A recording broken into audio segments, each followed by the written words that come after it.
السلام علیکم ورحمۃ اللہ وبرکاتہ۔ آج میں اپنی نئی ویڈیو کے ساتھ حاضر ہوا ہوں اور آج میں آپ کو بتاؤں گا، جیسے کہ آپ نے تھمبنیل پہ پڑھا ہوگا کہ مزاروں پر جانا کس طرح سے جو ہے وہ صحیح طریقہ ہے۔ مزاروں پر جانا جو ہے اکثر لوگ کہتے ہیں کہ یہ طریقہ غلط ہے، مزاروں پر نہیں جانا چاہیے، مزاروں پر جانے سے جو ہے وہ لوگ شرک کرتے ہیں۔ تو بھائی شرک جو ہوتا ہے نا وہ بہت بڑی چیز ہوتا ہے۔ اگر آپ کو اس کا خلاصہ ہی نہیں معلوم تو آپ ایسے ان الفاظ کا جو ہے استعمال نہ کریں تو بہتر ہے۔ میں اکثر ویڈیو میں کہتا ہوں کہ کافی کلمات جو ہیں ایسے ہوتے ہیں جن کو بیان کرنے سے انسان کافر ہو جاتا ہے۔ بھائی اپنا ایمان اگر آپ کو پیارا نہیں ہے تو دوسروں کا ایمان تو کم از کم خیال کرو کہ ان کا ایمان خراب نہ ہو جائے۔ اسی لیے کہیں سنی باتوں پر جو ہے یقین نہ کیا کریں، جو آپ اپنی آنکھوں سے دیکھیں اور جو بڑے بڑے علماء کرام سے سنیں صرف ان پر یقین کیا کریں۔ تو میں آج آپ کو بتاتا ہوں کہ مزاروں پر جانے کا صحیح طریقہ کیا ہے۔ سب سے پہلے تو آپ مزاروں میں جائیں، داخل ہوں، جیسے چومنا شروع کرتے ہیں، وہیں سے دروازے سے چومنا شروع کرتے ہیں، قبر تک جا کے چومتے ہیں، یہ طریقہ غلط ہے۔ بھائی قبر ہے، اللہ کے نیک ولی ہیں یا اولیاء ہیں یا کوئی بھی ہیں تو نیک ہیں اگر، تو ان کے مزار کے دروازے سے چومنا شروع کرنا یہ کہاں آپ کا طریقہ ہے؟ یہ کون سا طریقہ ہے؟ اس طرح نہیں کرنا چاہیے کہ دروازے سے چومنا شروع کریں اور قبر تک جا کر جو ہے چومنا اپنا روکیں۔ تو اس طرح سے جو ہے نہیں کرنا چاہیے۔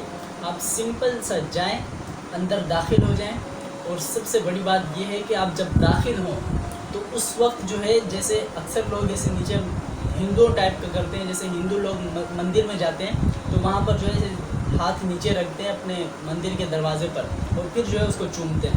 تو یہ طریقہ بھی کئی لوگ کرتے ہیں، میں نے اپنی آنکھوں سے بھی دیکھا ہے۔ تو پچھلی بار جو ہے میں مصری شاہ غازی پر گیا تھا، تو وہاں پر جو ہے میں نے ایک آدمی کو دیکھا تھا جو کہ بالکل اس طرح سے چوم رہا تھا جیسے کوئی پتہ نہیں جنموں بچھڑا کوئی یار مل گیا ہو۔ اللہ معاف کرے، اس طرح سے جو ہے اتنا بھی ان کو نہیں پوجنا چاہیے۔ یہ جو ہے یہ شرک کہلاتا ہے۔ اگر آپ شرک جاننا چاہتے ہیں کہ کیا ہوتا ہے تو شرک اس کو کہتے ہیں کہ جب اللہ رب العزت کے ساتھ کسی کو عبادت کے لائق سمجھا جائے۔ استغفر اللہ۔ جب کسی کو کوئی انسان سمجھ لیتا ہے کہ بھائی اس کی جو ہے میں عبادت کرتا ہوں، یا اس کو مانگنا شروع کر دے اس سے، تو یہ بھی جو ہے یہ شرک ہوتا ہے۔ اگر آپ اللہ کے سوا کسی اور سے مانگتے ہیں اور اس نیت سے مانگتے ہیں کہ وہ آپ کو عطا کرے گا، تو یہ جو ہے یہ شرک ہے۔ مانگنا صرف اللہ سے چاہیے، صرف اللہ سے، اس کے سوا کسی سے نہیں مانگنا چاہیے۔ اگر آپ اللہ کے سوا کسی اور سے مانگو گے تو وہ شرک کہلائے گا۔ اور طریقہ کار میں بتا رہا تھا کہ صحیح طریقہ جو مزار میں جانے کا ہے، آپ سب سے پہلے داخل ہو جائیں۔ داخل ہونے کے بعد سب سے پہلے تو آپ قبر کا طواف نہیں کرنا آپ نے، جیسے جو ہے کعبہ شریف، کعبہ بیت اللہ کا طواف کرتے ہیں، اس طرح سے جو ہے کئی لوگ طواف کرتے ہیں قبر کا، تو اس طرح جو ہے آپ نے قبر کو طواف نہیں کرنا۔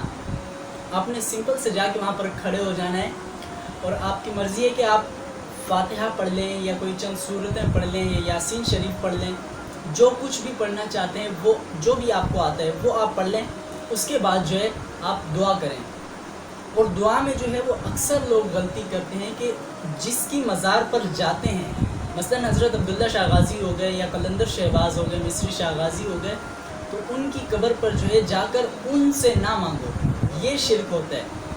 اگر آپ ان سے مانگو گے تو وہ شرک کہلائے گا۔ آپ ان سے اس طرح مانگو کہ جب اس کی قبر پر جا کر آپ کھڑے ہو جائیں تو جب آپ یاسین شریف وغیرہ پڑھ لیں تو اس کے بعد جو ہے دعا کریں۔ اور دعا کرنے کا آپ کا طریقہ کیا ہونا چاہیے کہ آپ جب دعا کے لیے ہاتھ اٹھائیں تو آپ اللہ سے مانگیں اور اللہ سے کہیں کہ یا اللہ یہ تیرا نیک بندہ ہے جس کی آج تو نے یہاں پر مزار ہی قائم کروا دی، آخر یہ تیرا نیک بندہ ہے تو اس کی تو نے مزار قائم کروائی۔ تو اسی طرح جو ہے اس نیک بندے کو وسیلہ بنائیں، اپنا ذریعہ بنائیں کہ اس سے جو ہے بات اللہ تک پہنچے گی۔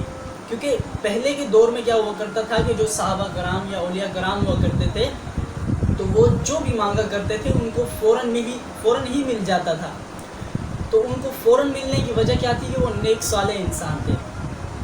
تو اسی طرح جو ہے اگر آج کے دور میں دیکھا جائے تو اتنا نیک کوئی نہیں ہے کہ بھائی جو بھی مانگے اس کو فوراً مل جائے۔ تو اسی لیے جو ہے ہمیں ان کو وسیلہ بنانا چاہیے، کن کو؟ جن کی مزاریں ہیں، جیسے حضرت عبداللہ شاہ غازی ہو گئے، مصری شاہ غازی ہو گئے، قلندر شہباز ہو گئے، اور بھی بڑے بزرگ ہیں، پیر ہیں. تو اس طرح سے جو ہے ان کو وسیلہ بنانا چاہیے کہ ان کے ذریعے جو ہے بات اللہ رب العزت تک پہنچ جائے گی. اور پھر ان سے جو ہے جب ہم ان کا واسطہ دیں گے، کسی بزرگ کا واسطہ جب دیں گے تو اللہ اس کے واسطے سے جو ہے ضرور سنے گا، کیونکہ وہ اللہ کا نیک بندہ ہے. اور اللہ اپنے نیک بندوں سے جب محبت کرتا ہے تو ان کی ہر بات کو تسلیم کر لیتا ہے. اسی طرح جب آپ دعا مانگے تو دعا میں جو ہے آپ اس طرح اس شخص کو وسیلہ بنائیں جس کی مزار پر جائے. تو اسی طرح آپ وسیلہ بنائیں کہ یا اللہ یہ تیرا نیک بندہ ہے، میں اس کے صدقے سے تجھ سے مانگتا ہوں. یعنی کہ آپ مانگ اللہ سے ہی رہے ہو، بس آپ اس کو جو ہے وسیلہ بنا رہے ہو، ذریعہ بنا رہے ہو. اس پر میں آپ کو ایک مثال دیتا ہوں کہ جب کوئی شخص کسی بڑی بلڈنگ پر جانا چاہتا ہوتا ہے تو وہ جو ہے وہ اڑ کر نہیں جاتا، اس کو وسیلہ اور ذریعے کی ضرورت ہوتی ہے. یا وہ ذریعہ بناتے ہیں اپنی سیڑھیوں کو، یا پھر ذریعہ بناتے ہیں وہ لفٹ مشین کو. اگر ان دونوں کا استعمال نہیں کرے گا تو وہ اس مقام تک نہیں پہنچ پائے گا جہاں پر وہ جانا چاہتا ہے. تو اسی طرح جو ہے ہمارے لیے بھی وسیلہ بنانا ضروری ہے. تو آپ جب مانگ لیں تو اس کے بعد جو ہے اگر آپ ان کے ادب و احترام میں جب واپس جاتے ہیں قبر سے تو اس وقت جو ہے کئی لوگ پیٹھ نہیں کرتے، تو یہ ایک ادب کا حصہ ہے، احترام کا حصہ ہے. تو اس طرح سے جو ہے کرنا جائز ہے اگر آپ دل میں ان سے واقعی ہی محبت کرتے ہیں اور ان کا ادب کرتے ہیں. ادب جو ہوتا ہے وہ دل سے ہوتا ہے، کسی کو دکھاوے کے لیے نہیں ہوتا. تو اگر آپ دل سے جو ہے ان کی طرف پیٹھ نہیں کرتے اور پھر واپس آ جاتے ہیں تو اس میں جو ہے کوئی آپ کو تانا نہیں مارے گا کہ آپ غلط کر رہے ہیں، شرک کر رہے ہیں. یہ کرنا جائز ہے. تو اسی طرح اگر آپ کسی کو دیکھیں مزار پر جاتے ہوئے اور کوئی ایسی حرکت کرتے ہوئے اس کو دیکھیں کہ وہ جیسا آپ کو لگے کہ یہ شرک کر رہا ہے، مثلا مزار میں جا کر کسی بزرگ سے مانگ رہا ہے، کسی بزرگ کی قبر سے مانگ رہا ہے، یا اس کے علاوہ کوئی ایسی حرکت کر رہا ہے جس سے معلوم ہو کہ یہ شرک ہے، تو بھائی اس کو فوراً نصیحت کرو، اکیلے میں لے جا کر نصیحت کرو. اکثر ایسا ہوتا ہے کہ جس نے محفل میں کسی کو نصیحت کی تو سمجھو کہ اس نے اس کو سدھارا نہیں بلکہ بگاڑ دیا.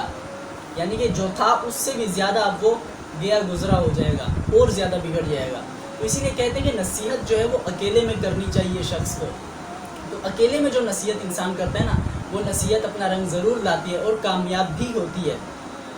تو اسی طرح آپ اس کو جا کر اکیلے میں نصیحت کریں، سمجھائیں کہ بھائی ایسا نہیں کرنا چاہیے.